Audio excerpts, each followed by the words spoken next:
What's up, guys? Welcome back to the channel. Here we are with another reaction. In this one, we have what if Poland was invaded instead of Ukraine?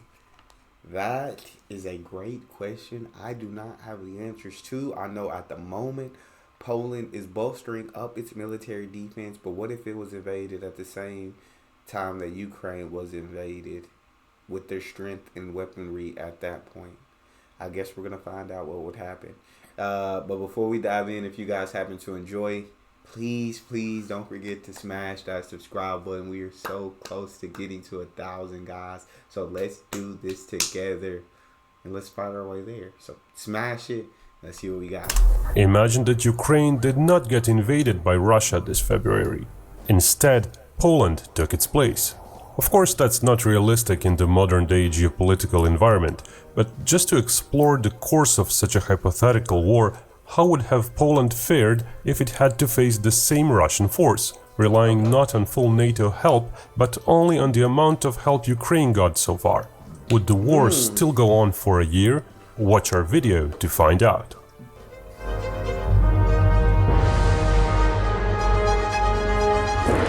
Speaking of hypothetical wars, now you can start one yourself in Conflict of Nations, a game sponsoring this video. It's a free online PvP strategy game where you get to... At the start of the real war, differences between the Polish and Ukrainian military were considerable. Polish armed forces are smaller in personnel numbers, being basically just half the size. Both the Ukraine's National Guard and Poland's Territorial Army are volunteer-based military organizations. Let's also look at what Russia had attacked with and what it would initially use on Poland in this hypothetical scenario. Throughout this video we will compare Polish forces with Ukrainian ones as well to show where Poland might fare worse than Ukraine if attacked by Russia. While Russia had many other areas around the world to keep manned, one area which would still be manned but would be used in a war with Poland would be Kaliningrad. Russia there maintains a fair number of ground troops. While not all of those would necessarily leave Kaliningrad, they would likely get counterattacked themselves or provide artillery firepower. Of course, Russia would likely not enjoy some of additional manpower it used in Ukraine. The Donbas militia, while not well equipped, would still represent a net loss. It's also plausible Russia would have to keep at least some of the professional units near Ukraine and on Crimea, thus potentially the Kaliningrad troop addition would be compensated for. The attack itself, of course, would be much different, in part due to geography and in part due to politics. When it devised plans for attack on Ukraine, Russia initially thought it would not meet organized resistance, that it could rush through the country and seize key points. Due to obvious historical and cultural factors in play, such a plan would not be even attempted with Poland. Instead, a more ordinary and more careful push over the border would be attempted. That means slower initial progression. Crucially, Ukraine was attacked by Russia from three sides, as its territory wrapped around much of Ukraine. With Poland, even when full border of Belarus would be used, Polish exposure to the Russian attack would be more confined. Yeah, it'd be much harder geographically. It'd be absolutely much harder to attack Poland than it was in the Ukraine. Look at the border, 300 miles of border they got bordering Poland. For Ukraine, they had 870 miles. So they'd have like 1/3 of that to attack Poland with. That'd be much more difficult than 870 miles of border. A lot more difficult. Yeah, that's tough. Poland has smaller numbers when it comes to military strength, but geographically, they're in a much better position than Ukraine. A front line with Poland would initially be 3 times shorter.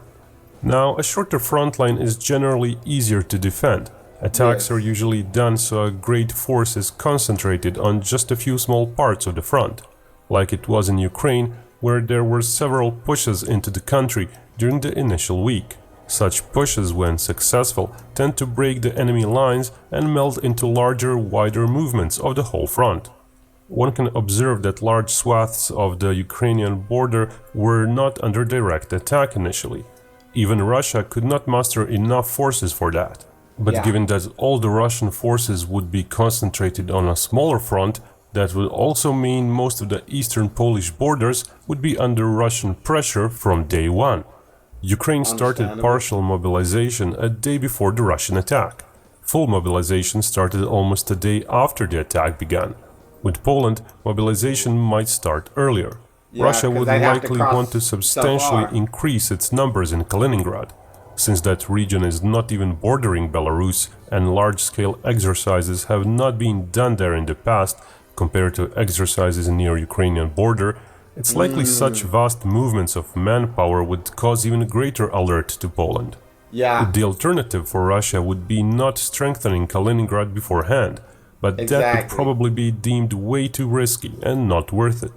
yeah. There's no way that you would catch Poland off guard because, again, geographically, they're in a much better position than the Ukraine. So they would have more time to mobilize and prepare 100%. You wouldn't be able to kind of rush in there like you were with the Ukraine. So Geography-wise, different Poland from that, is makes similar to sense. Ukraine in the sense that it is largely flat.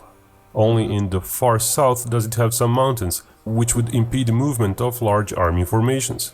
It does have more forested areas, almost double. oh, When it comes to urbanized areas, which would also impede large motorized army formations, Poland again shows greater density of such areas. Though this area in the northeast is fairly light on urbanized areas, that Gotcha. area also happens to be just south of Kaliningrad and west of Belarus. Rivers and other water features, as on any battlefield, would also channel Russian movements. The wider a river is, the harder it is to cross it in a war. In Yeah. Poland, only the Vista Yeah. River running through the middle of the country is a really big obstacle. okay. There are of course other smaller rivers and canals, which would also impede movement, but as they're narrower, a bigger number of crossing points could be constructed over them. It's thus likely Russian initial attack would be channeled into these areas. Forests and lakes would also cause trouble for the attacker.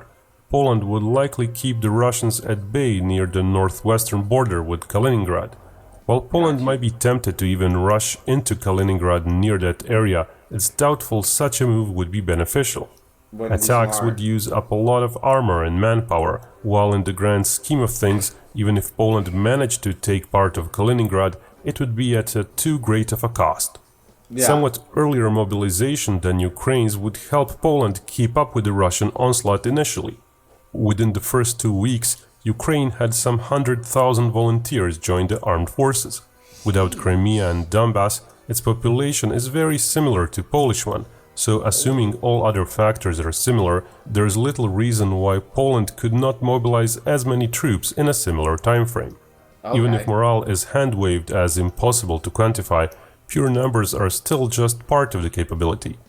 Equipment and experience play a role as well. Big Ukrainian time. forces had more actual war experience, as over 200,000 personnel participated in battles of 2014. Poland had very little actual combat experience. Oh, wow. A smaller number of its troops participated in Iraq and Afghanistan in surroundings of lesser intensity. Experience would definitely play a huge, definitely do play a huge part in war, 100%. So that does make a big difference, having 200,000 experienced soldiers versus roughly 50,000 who actually seen combat. But Polish army generally trains more often than Ukrainian army and Well, there you performs go. more exercises with larger combined arms units. Well, there The you Polish go. army Never of mind what February I said. 2022 Never mind. would be fairly well equipped. In pure numbers, less so than Ukraine, but in capability levels, it would be ahead, roughly matching the Russian equipment.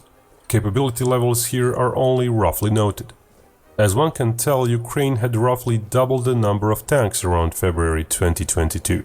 That difference means that Poland against Russia would do somewhat worse than Ukraine. Russian thrust would also be dampened by various infantry-operated anti-tank missiles. Given that Ukraine had some advanced missiles sent to it even before Russia attacked, initial figures would wow. again mean Poland might fare slightly worse against Russia than Ukraine did. When it comes to infantry fighting vehicles and armored personnel carriers, Poland is not much better off. Its vast numbers of BMP Little bit vehicles better. are far from modern. Ukrainian BMP vehicles could be labeled a bit more capable. Poland does operate several really? hundred of quite modern Patria IFVs though. With their modern anti-tank missiles and decent optics, they would be a greater threat to Russians than any Ukrainian similar vehicle was. Poland, however, falls behind Ukraine in the number of ordinary lightly armed armored personnel carriers. When it comes to artillery, Poland is again showing smaller numbers, even without counting a few hundred Ukrainian towed artillery pieces, which are a category that Poland lacks completely. Multiple rocket launchers are also less numerous. Poland completely lacks large caliber long-range rocket systems. Number and type of attack helicopters is slightly favoring Ukraine. So it feels like strategically Poland would have a much bigger advantage over Ukraine but when it comes to personnel and weaponry, Ukraine outnumbers Poland in most areas. So I just think that preparation time, though, that prep time that Poland would have compared to Ukraine would literally make all the difference, if you ask me. Because having that kind of prep time is invaluable. Is absolutely invaluable. They'd be able to mobilize a lot earlier, and they'd be able to form strategic plans and everything ahead of time. So it's just, it'd be very tough. I mean, Russia is struggling with Ukraine, but had they tried to invade Poland, it'd be very tough due to prep time. Air defenses wise, both Ukraine and Poland use old Soviet systems, with Ukraine at least enjoying the benefit of some S-300 systems, while most potent long-range Polish ones are a generation older. Mid-range SAMs are also more modern in Ukrainian case, as Polish Kubs are vastly outdated. However, the more complex systems are, the greater likelihood there is that some of these nominally listed systems were not truly available for Ukraine, especially the S-300 figures might be suspect. Poland would likely fare a tad better in very short-range systems, partially due to more OSA batteries, but generally due to its own shoulder-launched missiles, which are quite modern and potent, bettering most of Ukrainian inventory of similar weapons. Ukraine again had a larger number of combat planes on paper, but it's possible not all were really operational. Furthermore, even the Polish MiGs are somewhat more modern than Ukrainian ones, and F-16s are easily a generation ahead of anything Ukraine had. Plus, unlike Ukraine, which had a fairly small number of Soviet-era guided weapons, Polish armed forces have a somewhat larger stock of those. Those stocks might last a few weeks longer. Polish anti-ship missiles are also quite modern, with a secondary land attack capability due to their GPS guidance option. Coupled with the air-launched missiles, Polish long-range options against Russia would be an order of magnitude greater than Ukrainian were at the start of the war. Ukraine could only rely on a limited number of Tochka ballistic missiles of short range and poor accuracy. Due to the fairly small Russian Baltic fleet, it's unlikely Russia would even attempt to threaten the Polish coastline. There would be too little to gain and far too many sailor lives to lose. Now, just as with Ukraine against Russia, the number of fighters would be insufficient to really defeat the attacker's air force. But for as long as those Polish fighters could survive on the ground, Russia would have greater problems and more severe losses in the air. Polish planes could engage Russian ones from greater distances than Ukrainian planes managed. Of course, just as in Ukraine, Russia would try to prevent those planes from even taking off. But again, as we saw in reality, that didn't really work flawlessly. NATO did warn Ukraine, and it would warn Poland in our scenario too. So I am a big believer in you're gonna win wars in the air. I feel like just the fighter jets have become so, and attack helicopters and things such as that have become so freaking advanced. I'm a believer that wars will be won in the air rather than in the water and rather than on land. Now, I'm not the biggest expert. I'm not even a amateur expert when it comes to military capabilities and what would actually win. But I just feel like the air, if you have air superiority, then you're probably gonna win. If you ask me, I just be like, if you're more superior than the country you're going to war against in the air, then you're probably going to win. I could be absolutely wrong. Please don't hesitate to correct me if I am.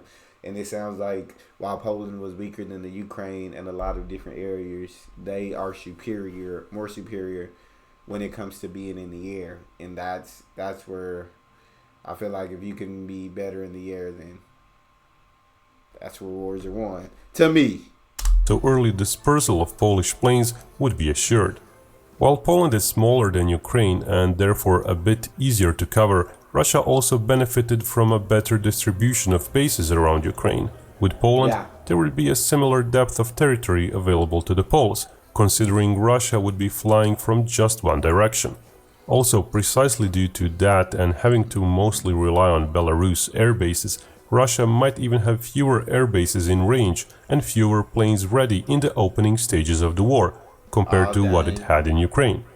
Enough so that even with the Ukrainian Edge and SAM systems, Russia might have fewer successful airstrikes performed deep inside Poland, with higher air losses, compared to Ukraine. Ukraine had more drones at the start of the war, though majority of theirs were really small ones of limited capability. Polish drones are slightly more potent than those, but Poland lacks medium-sized drones like the Bayraktar completely.